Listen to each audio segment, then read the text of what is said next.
ರಾಜ್ಯದಲ್ಲಿ ನಿರಂತರ ಮಳೆಯಾಗ್ತಾ ಇದೆ. ಅದರಲ್ಲೂ ಕೂಡ ಕಲಬುರಗಿಯಲ್ಲಿ ಭಾರೀ ಮಳೆಯಾಗಿದೆ.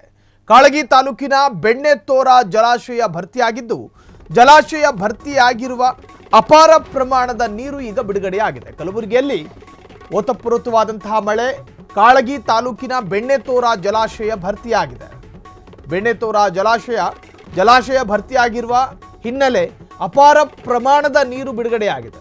ಕಾಳಗಿ ತಾಲೂಕಿನ ಹೆಬ್ಬಾಳ ಗ್ರಾಮದಲ್ಲಿ ಪ್ರವಾಹದ ಭೀತಿಯೂ ಕೂಡ ಎದುರಾಗಿರುವಂತಹದ್ದು. ಹೆಚ್ಚುವರಿ ನೀರು ನೂರಾರು ಎಕರೆ ಉದ್ದು, ಹೆಸರು, ಸೋಯಾ, ತೊಗರಿ, ಕಾಳು ಹೀಗೆ ಸಾಕಷ್ಟು ಧಾನ್ಯಗಳನ್ನು ವ್ಯವಸಾಯ ಮಾಡ್ತಾ ಇದ್ದಂತಹ ರೈತರಿಗೂ ಕೂಡ ಸಂಕಷ್ಟ. ರೈತರ ಸಂಕಷ್ಟಕ್ಕೆ ಸ್ಪಂದಿಸುತ್ತಾರೆ ಸಚಿವ ಪ್ರಿಯಾಂಕ್ ಖರ್ಗೆ. ತನ್ನದೇ ಕ್ಷೇತ್ರ ಕಲಬುರಗಿಯಲ್ಲಿ ಸುರಿತಾ ಇರತಕ್ಕಂತಹ ನಿರಂತರ ಮಳೆ, ಆ ಮಳೆಯಿಂದಾಗಿ ರೈತರಿಗೂ ಆಘಾತ, ಆ ಭಾಗದ ಜನರಿಗೂ ಆಘಾತ. ನೋಡಿ, ಈಗಾಗಲೇ ಅಲ್ಲಿನ ಜಲಾಶಯ ಭರ್ತಿಯಾಗಿದೆ. ಜಲಾಶಯ ಭರ್ತಿಯಾಗಿ ಆ ಸಂಗ್ರಹವಾದಂತಹ ನೀರನ್ನು ಒಂದು ಸ್ವಲ್ಪ ಹೊರಗೆ ಬಿಡಬೇಕಾಗುತ್ತಿಲ್ಲ, ಅಂದರೆ ಅದು ಬೇರೆ ತರಹದಲ್ಲಿ ಅಪಾಯಕ್ಕೂ ಕಾರಣವಾಗುತ್ತೆ. ಹಾಗಾಗಿ ಈಗಾಗಲೇ ಆ ಜಲಾಶಯದ ನೀರನ್ನು ಬಿಡುಗಡೆ ಮಾಡಲಾಗಿದೆ. ಆ ನೀರು ಈಗ ಆ ಭಾಗದ ರೈತರಿಗೂ ಕೂಡ ಸಂಕಷ್ಟವನ್ನು ತಂದೊಡ್ಡುವಂತಹ ಸಾಧ್ಯತೆಗಳಿದ್ದಾವೆ. ಸೊ ತನ್ನದೇ ಆದ ಕ್ಷೇತ್ರ ಪ್ರಿಯಾಂಕ್ ಖರ್ಗೆ ಅವರೇ ಈಗಲಾದರೂ ಕೂಡ ಅಲ್ಲಿನ ರೈತರಿಗೆ ಸ್ಪಂದಿಸುವಂಥ ಪ್ರಯತ್ನ ಮಾಡಿ ನೂರಾರು ಎಕರೆಯ ಉದ್ದು, ಹೆಸರು, ಸೋಯಾ, ತೊಗರಿ, ಕಾಳು ಹೀಗೆ ರೈತರು ಬೆಳೆದಿದ್ದಾರೆ. ಆ ಬೆಳೆದಂತಹ ಭುಜದೆತ್ತರಕ್ಕೆ ಬಂದಿರತಕ್ಕಂಥ ಬೆಳೆಗಳೇನಾದರೂ ಈ ಜಲಾಶಯದಿಂದ ಬರುತ್ತಿರುವಂತಹ ನೀರಿಗೆ ಬಲಿಯಾಗಿ ಏನಾದ್ರು ಸತ್ಗಿತ್ತು ಹೋದರೆ, ಅರ್ಥಾತ್ ಬೆಳೆ ನಾಶ ಆದರೆ, ಅದಕ್ಕೆ ರೈತರು ನೇಣು ಹಾಕೊಂಡು ಸಾಯೋ ಪರಿಸ್ಥಿತಿ ಬಂದ್ಬಿಡುತ್ತೆ. ರೈತರು ಕಂಗಾಲಾಗುವಂತಹದ್ದು ಇಡೀ ರಾಜ್ಯ ಸಹಿಸೋದಿಲ್ಲ. ಹಾಗಾಗಿ ತನ್ನದೇ ಕ್ಷೇತ್ರ ಪ್ರಿಯಾಂಕ್ ಖರ್ಗೆ ಅವರು ತಕ್ಷಣ ಸ್ಪಂದಿಸಬೇಕು. ರೈತರ ಜೊತೆ ಒಂದು ಸಣ್ಣ ಸಂವಾದವಾದರೂ ಮಾಡಬೇಕು. ಏನು ಸಮಸ್ಯೆ, ಏನಾಗಿದೆ, ಏನೇನು ಬೆಳೆದಿದ್ದೀರಿ, ನಿಮ್ಮ ಬೆಳೆಗಳ ನಾಶ ಆಗಲಾರದು ಅಂಥೇಳಿ ಒಂದು ಭರವಸೆಯಾದರೂ ಕೊಡುವಂಥ ಪ್ರಯತ್ನ ಮಾಡಿ.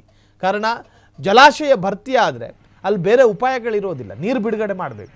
ಒಳಹರಿವು ಹೊರಹರಿವು ಎರಡೂ ಸಮಾನವಾಗಿ ಯಥೇಚ್ಛವಾಗಿದ್ದಾಗ ಆ ಭಾಗವೇ ಒಂದು ರೀತಿಯ ಅಪಾಯಕ್ಕೆ ಎದುರಾಗುತ್ತೆ ಸಾಧ್ಯತೆಗಳಿದ್ದಾವೆ. ಹಾಗಾಗಿ ಸರ್ಕಾರ ಪರಿಹಾರ ಕೊಡುತ್ತಾ ಅಥವಾ ಪ್ರಿಯಾಂಕ್ ಖರ್ಗೆ ಅವರು ಸರ್ಕಾರದ ಮನವೊಲಿಸ್ತಾರ, ಸರ್ಕಾರದ ಗಮನಕ್ಕೆ ತರ್ತಾರ? ಈಗಲೂ ಕೂಡ ಅಲ್ಲಿನ ರೈತರು ನಿರೀಕ್ಷೆಯಲ್ಲಿದ್ದಾರೆ. ಕಾಳಗಿ ತಾಲೂಕಿನ ಬೆಣ್ಣೆತೋರ ಜಲಾಶಯ ಇಡೀ ಆ ಭಾಗದ ಎಲ್ಲರಿಗೂ ಒಂದು ಜೀವನದಿ ಇದ್ದ ಹಾಗೆ. ಜಲಾಶಯ ಭರ್ತಿಯಾಗಿರುವ ಹಿನ್ನೆಲೆಯಲ್ಲಿ ಅಪಾರವಾದಂತಹ ಹಾನಿಯಾಗೋ ಸಾಧ್ಯತೆಗಳು ಕೂಡ ವ್ಯಕ್ತವಾಗಿದೆ. ಕಾಳಗಿ ತಾಲೂಕದು ನೂರಾರು ಎಕರೆ ಉದ್ದನ್ನು ಬೆಳೆದಿದ್ದಾರೆ. ರೈತರ ಪರಿಸ್ಥಿತಿ ನಿಜಕ್ಕೂ ಕೂಡ ಸರ್ಕಾರ ಪರಿಹಾರ ನೀಡುವಂತೆ ರೈತರು ಕೂಡ ಒತ್ತಾಯದ ಮೇಲೆ ಒತ್ತಾಯವನ್ನು ಮಾಡ್ತಾ ಇದ್ದಾರೆ.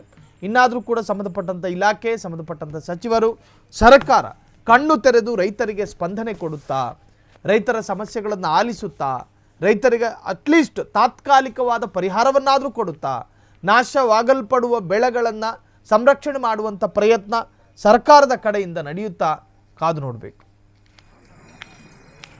ಕ್ಷಣ ಕ್ಷಣದ ಸುದ್ದಿಗಳಿಗಾಗಿ ಫ್ರೀಡಂ ಟಿವಿ ಸಬ್ಸ್ಕ್ರೈಬ್ ಮಾಡಿ, ಲೈಕ್ ಮಾಡಿ ಹಾಗೂ ಫಾಲೋ ಮಾಡಿ. ಹೊಸ ಸುದ್ದಿಗಳ ನೋಟಿಫಿಕೇಶನ್ಗಾಗಿ ಬೆಲ್ ಐಕಾನ್ ಮೇಲೆ ಕ್ಲಿಕ್ ಮಾಡಿ.